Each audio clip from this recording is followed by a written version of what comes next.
Uh, I sad to say sa aking mga kaibigan,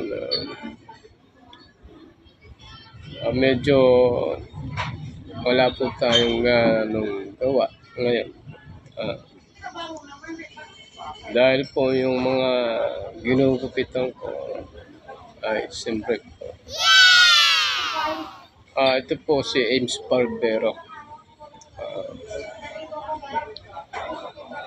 hindi tayo sikat pero nasisikatan naman ng araw. Maganda naman ang kutis. Kapag nasikatan ng araw,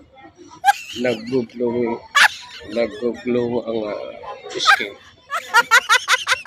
At kahit wala po tayong gawa, ito po, ito na lang po. I supposed to be na kailangan na pahinga ng katawan.